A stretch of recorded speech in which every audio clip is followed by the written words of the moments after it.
here. And I grabbed his hand and I pulled, nothing happened. And I pulled again, nothing happened.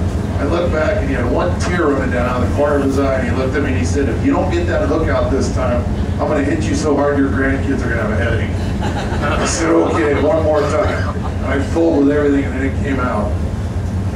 So we've all had to do all that when you're waterline. And sew guys up with dental floss if you don't have any sutures on the boat, whatever it takes. So. Earlier today I was talking about the halibut fishing. Whales. Killer whales, sperm whales. Everybody know what a sperm whale is?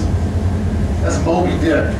That's a whale from right there all the way to there, 60 feet long. Over the years, they have learned how to eat blackcod off the hooks as we're hauling them. Killer whales love halibut. 1983, David and I were fishing on a boat. We were up in St. Matthews Island in the middle of Bering Sea. We'd never seen that before. No, we never had any problems with the killer whales. Morning time, foggy, misty, rainy.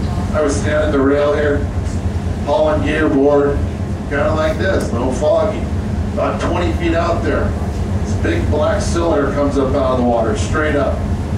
Just sitting there floating. There's one great big eye looking at me. And I'm looking, I went, wow, I think I need more coffee or sleep. And I thought, that's a killer whale. I had my gaff, I went over and I grabbed a knife. I thought, you know what, the whale comes after me, I ain't going down without a fight. I asked the guys, I said, you guys see that? About that time, the whale just dropped down into the water, disappeared. They're like, what whale? I said, the killer whale out there. About 10 minutes later, out of the fog, there came 15 more, just like porpoises, right alongside the boat. And I was like, boy, I better get a bigger knife. They started diving down on the gear. They started eating those halibut.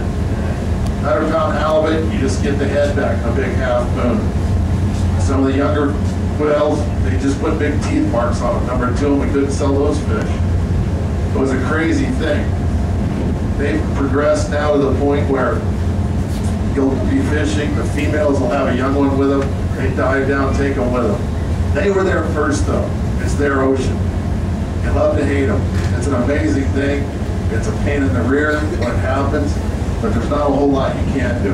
There is one thing that works, but it only works for a little bit. When you're hauling your gear, the killer whales are around you, you take and buoy that gear off, you throw an anchor back over, you see another guy out on the horizon, you drive your boat over there, come on whales, and you hand them off to that guy. Let him start eating his fish. You run back and haul your gear as quick as you can. Because as soon as he gets done hauling, he's going to bring them back to you. It's kind of the way it works. Sometimes they're waiting for you when you get into port too, huh? Sometimes they are. They will follow you everywhere. We've tried setting false setups, set a buoy flag, anchor on it, no gear on it. They'll sit there and circle around it. They'll figure it out that that's not the right one, start following you around the ocean until you set that gear and haul it. They've actually figured out. Guys will try and run 30, 40 miles. You'll turn the hydraulics on these boats. They can hear the tone of those hydraulics underwater acoustically. They'll come running. Big dinner bell.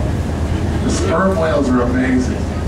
I mean, that's an animal that's 60 feet long. They are giant whales. They'll go down on that ground line, they put their nose against it, let the ground line barely rub on their nose. Those hooks come by, and they pull the blackcod off just like grapes. The only thing you get back is their lips. You know you're catching fish because all these blackcod lips are coming up. Those sperm whales, it's just, once again, it was their ocean first. If we weren't there catching them, they would have learned how. So, we just got to share the ocean with them.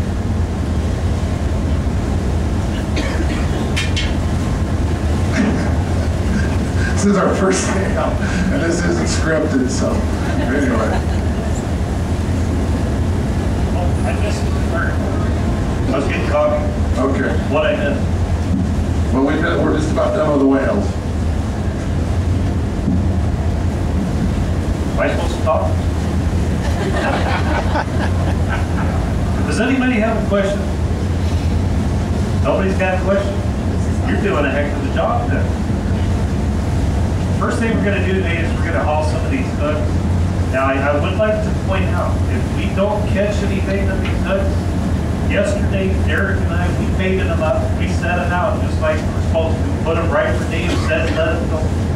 And if for some reason there's not any fish on those, and you feel like you really need to blame somebody, that man right up there in the wheelhouse. Okay?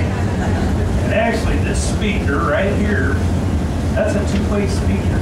You can,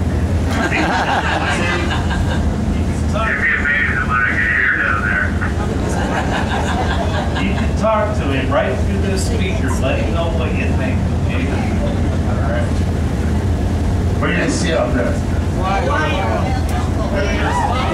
There is a whale right there. There's a whale. Starboard side, David. Straight off the starboard.